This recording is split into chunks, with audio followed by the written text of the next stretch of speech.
If I asked you what you want most in your marriage, how many of you would say peace?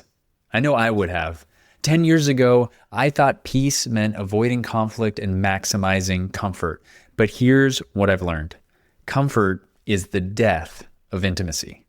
What if avoiding conflict for the sake of comfort is the very thing eroding the connection in your marriage? Today, we're going to explore why comfort is dangerous to intimacy, why modern marriage requires more than just companionship, and how you can start repairing the gaps in your connection in your marriage. By the end, you'll have a new way of looking at conflict and why leaning into it might save your marriage. Stick around, you don't want to miss this one.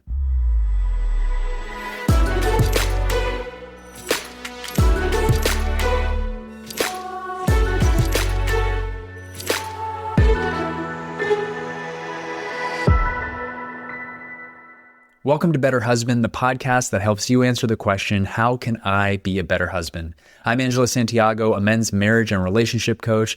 And to start us off, I want to share a little bit about my marriage.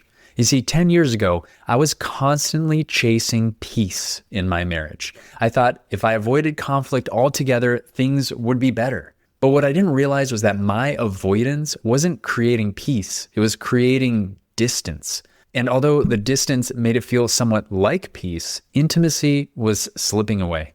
I avoided hard conversations, I minimized emotions, I focused on surface level companionship. It felt easier at the moment, but it came at a cost. My wife and I weren't really connecting. What I had to learn the hard way was that avoiding conflict didn't protect my marriage, it was ruining it. And once I started to sit in discomfort and improve my emotional intelligence and make better choices when triggered, everything changed. And that's what I want to share with you today. Let me kick us off with why this happens. For much of history, marriage was primarily about financial stability and companionship.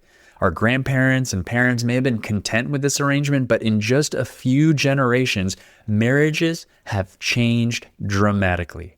Today, people want love and connection and intimacy and so much more throughout their entire lives. And here's the catch. That kind of relationship requires skills that many of us weren't taught. Avoiding conflict, what I call the comfort trap, is holding us back. Modern relationships demand cherishing behaviors, accountability, and repair work, and research backs this up. According to studies by Dr. John Gottman, the leading relationship researcher, 70% of long-term relationships experience a decline in satisfaction within the first decade. Why? Because we get stuck in cycles of comfort and avoidance instead of doing the hard work of intimacy. I want to take a moment to talk about 4 incredibly important ideas that you need to integrate into your life and marriage if you want to avoid the comfort trap. The first one is about cherishing and vulnerability. Cherishing means actively showing your partner that you value them. This could be through small gestures, kind words, a genuine curiosity about their inner world. And vulnerability is the courage to say, here's what I'm feeling. Here's what I need. Without vulnerability, intimacy dies. The second idea is harmony, disharmony, and the repair process. You see, every relationship moves through these 3 phases: harmony, disharmony, and repair. The goal isn't to avoid disharmony, it's to embrace it as part of growth. How you handle disharmony determines the strength of your intimacy. And here's what you need to consider. Repair isn't about determining who's right or who's wrong. Instead, it's a process of rebuilding trust and restoring connection. For example, listening without defensiveness and naming emotions can de-escalate conflict very quickly. So the next thing I want you to know is discomfort is necessary. If you can't handle the discomfort of conflict, you'll never reach the deeper connection you're looking for. Intimacy grows when we face hard things together. I want to close off this section with a visual metaphor. I want you to think about 2 pools of water. One is stagnant and one is flowing. You see, comfort in a marriage might feel safe, but it's like that still water. It's lifeless, it's stale, it's unmoving. Intimacy, on the other hand, is like a flowing river. It's dynamic, it's full of life, and it's always moving forward. But that flow requires you to navigate the currents of vulnerability and repair. I want to give you a few practical exercises. Here are 3 actionable steps that you can take today. Real quick, before we get back to the show, if you're like me and you're a busy husband with a lot on your plate, sometimes you hear something on this podcast, an idea or a specific practice or a suggestion, and you have every intention of doing the thing that you just heard. But life gets busy and sometimes you forget. Well, that's why I created the Better Husband Toolkit. This is a short, concise, downloadable cheat sheet with 3 of the most important relational skills I believe every husband should know and have in their tool belt in order to improve their marriage. If you're asking yourself, how can I be a better husband today? Go to betterhusbandtoolkit.com and download the short document. And if you have any questions, you can email me. I'd be happy to offer you some more support. Again, go to betterhusbandtoolkit.com or click the link in the show notes and get your toolkit today. Now back to the show.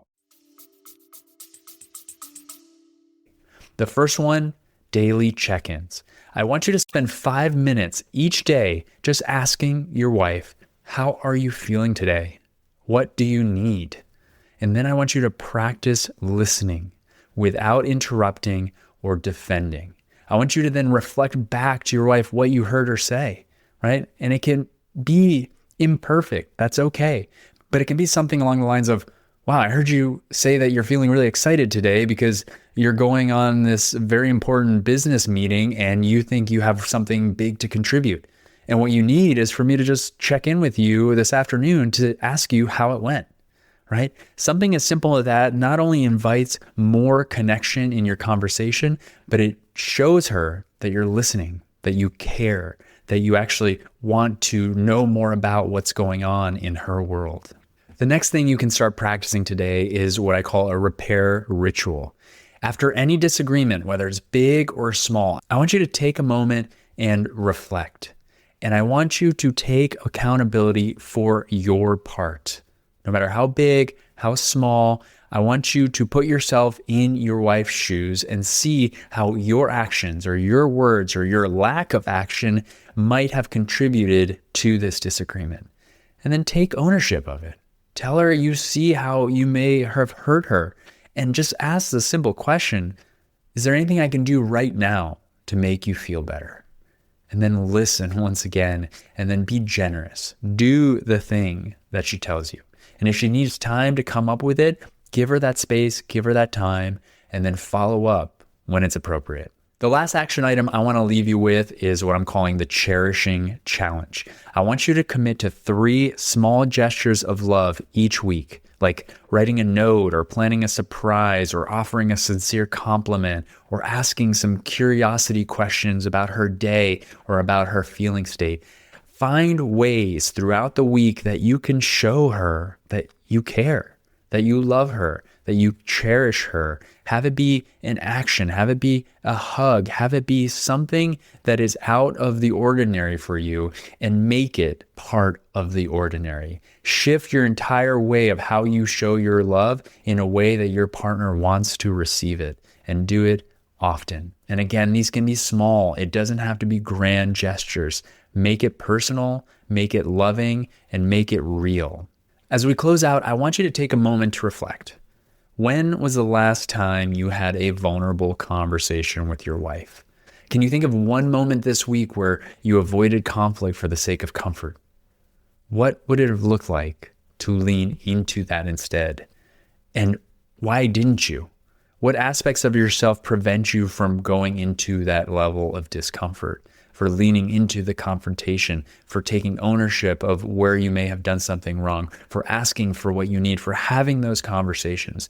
Learn a little bit about yourself, and that will help you move in the direction that you want to go for the sake of your marriage. You have the capacity to change if you want to, if things aren't going well the way they are. Remember, true intimacy comes when we prioritize connection over comfort.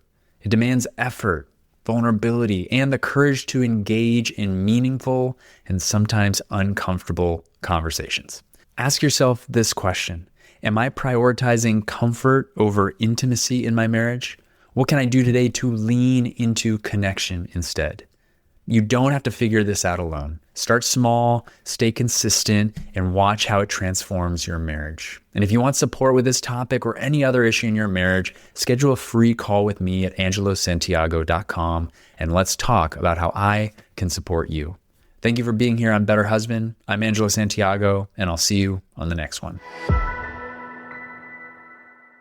Thank you so much for listening. Before you go, I have a quick request. If you've ever gotten any value from the show and you want the show to continue to grow, to access bigger and more knowledgeable guests, and to keep providing you with more ways that you can be a better husband in your marriage, simply leave a rating and a review if you're listening on Apple or Spotify. It only takes a few seconds, and those reviews go a long way in attracting more experts and bigger guests to the show. So if you're feeling up to it, as a favor to me, I'd love to see a rating and a review from you. Thank you so much for being a listener and all your support.